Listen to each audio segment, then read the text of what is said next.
Hey game designers, this is video 6 of the tutorial, or part 6 of the tutorial. I'm going to go ahead and do the left arm. When we last left off, we finished the right arm. Let's go ahead and see where we're at status-wise. Everything is starting to look really good and clean. I'm going to go ahead and turn everything off. So again, when we animate the left arm, or illustrate the left arm, we're not just going to illustrate it for a still shot. We want this arm to move and swing back and forth to create a walking animation. So we have to reconstruct the entire left arm, even though we don't see the entire left arm. So to do this, there's a couple things we can show you, but what I'm going to show you is my method, which is to duplicate the right arm and use it as the left arm. I'm going to go ahead and scale it, rotate it to make it look like the left arm. And I'm going to use an extra reference to draw the hands. As you artists know, the hardest things to draw are feet and hands. So let's go ahead and use a reference to make our life easier. So the first thing I'm going to do is I'm going to click on right arm and I'm going to click duplicate layer. And it actually technically doesn't just duplicate the layer, it duplicates the entire folder. So I have a sleeve and a right arm that I also copied. So I'm going to use the move tool and just move the left arm, or the copy of the right arm, to the left arm. And I'm going to use the rotate tool, kind of get to the right angle here. And I'm going to turn the opacity down on this thing just to kind of help me line it up with the invisible reference that we have in the back. So first things first is that you notice that the right arm and left arm are the same size. The left arm obviously is further in the back. So using perception, we have to obviously make it smaller. So I'm going to go ahead and drag the corner, hold shift, and make it a little bit smaller here. I'm going to go ahead and move it again. Okay, and I'm going to rotate a little bit because the rotation's a little bit off. Okay, at least with the sleeve. Okay, so something like that. Maybe too much.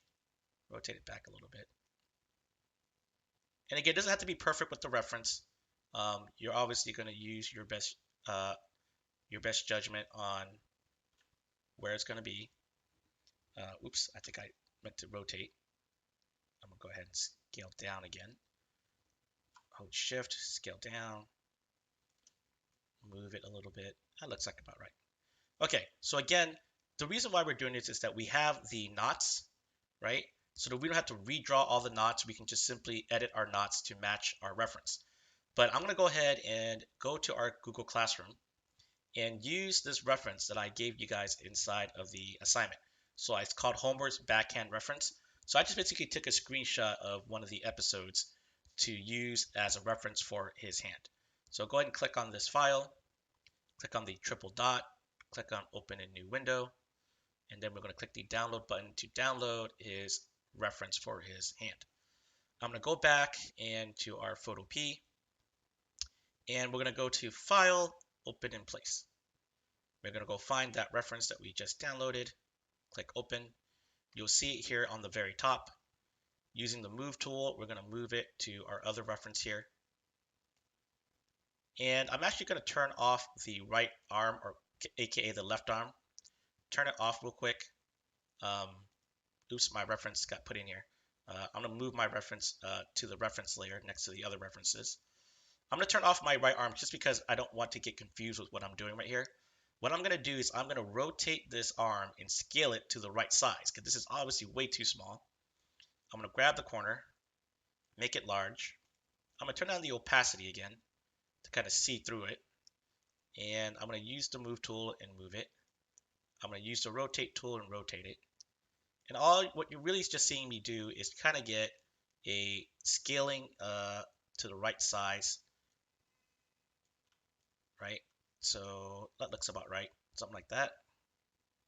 Okay, and then I'm going to kind of turn the opacity kind of back on here. So that's kind of like my hand that I want on the back side. And I'm going to turn back on my left arm reference, and I'm going to match the hand, because again, that's the hardest thing I'm going to be doing. So I'm going to go ahead and zoom in, hold space. I'm going to click on the hand layer, the left hand layer here. And I'm going to turn off this other arm just to not have it confuse me. And again, you can see that, obviously it's not going to be perfect. we can align the other arm, however we like. So I'm going to align the arm like this. The elbow, everything else looks good. So obviously here we have the same three fingers, just a different perspective. And the thumb, I'm actually not going to create on this shape. I'm going to do the same thing with the thumb that I did with the ears. I'm going to make it a non-enclosed shape that has a fill color. It's going to be on top of the hand. So let's go ahead and kind of match our reference here. I'm going to go ahead and use the pencil tool or the pen tool. And I'm going to go ahead and kind of relocate all the parts here, make it look more proportionate. I'm going to move this knot over here somewhere, move this to the finger that's behind it here. Go ahead and move this knot right here, move this knot right here, and I'm going to move this knot probably somewhere right here where I imagine his middle finger would be. Move this knot right here, move this knot right here. I'm just moving stuff for now. I'll change the handles later. Move it, somewhere right there, right there. Okay, I can move this sleeve later. So let's go ahead and come here and do some cleanup with the knots here. Something like that. And I guess it's a very pixelated picture, so we're not gonna have very good detail. We're gonna have to use a little bit of guesstimation here. That looks good. This one, kind of move it in a little bit here. This finger is a little bit too fat, so I'm gonna go ahead and either make all of them more fat or make them less fat.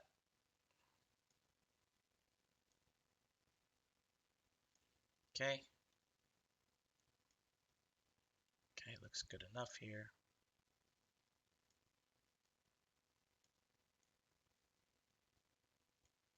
Okay, looks good. Okay, so let's go ahead and turn the opacity up. I think I turned the opacity of the entire arm down, right? Let's go ahead and turn off the fill color. Maybe I can do a better job than this. Oh, I think I clicked on the wrong thing. Let's click on this arm, turn off to no fill. All right, let's just see if anything else I can do to make it look a little bit more natural. Click on my pen tool. Let's make this a little more smooth.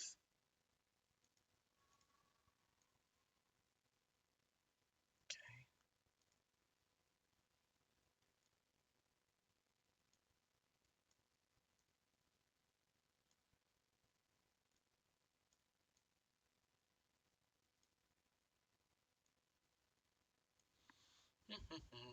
Let's move this in a little bit and make this less strong. There we go. It's a little bit more natural. Okay, let's go ahead and turn on my fill color. And I still don't like it. Let's see if I can do a little bit more fixing. Again, you guys don't have to go into crazy detail here. Just do what you think looks natural. It's all on you guys as the artist to figure out what you want to do. I'm just going to go ahead and clean up some of my lines here.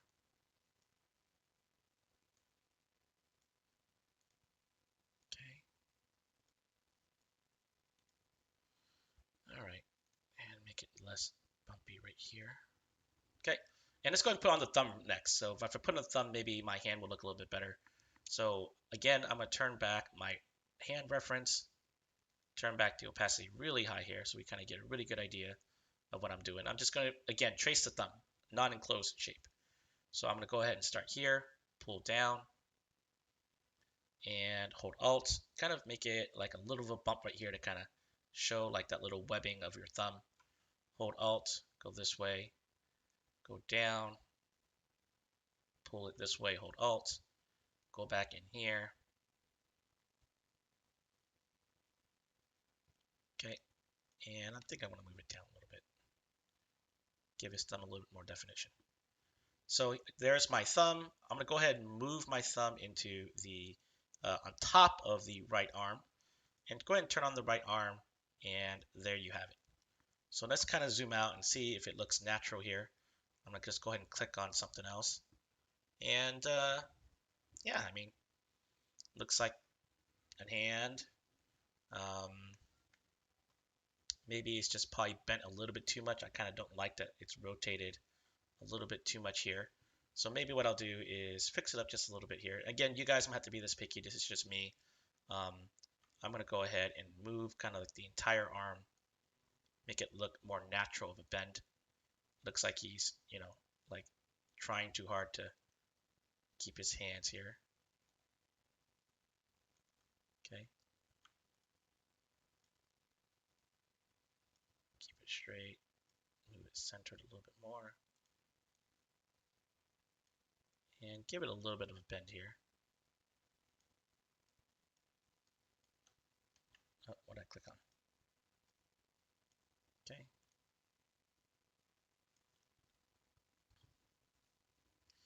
All right. So again, good enough. So I'm gonna go ahead and take my sleeve now. Go ahead and move that over the arm. Okay. Let's go ahead and rename everything so that we're not confused. This is the left hand. This is the left thumb. And this is the left sleeve. And this entire thing, the folder, is going to be left arm. And let's go ahead and move the left arm properly to its socket, which is going to be somewhere over here. Okay. And let's go ahead and rotate this entire thing. We're welcome to rotate it if we want to. Something like that. And let's kind of turn off all of our stuff to see where it's at. So you can see here that my left arm should be obviously behind my shirt. So I'm going to go put it below shirt. Okay. And I can move my pivot to where the center of the arm socket is. And now I got a swinging arm that I can use for animating. Okay. And that does it for this video, guys. I'll see you guys in the next video to work on the pants.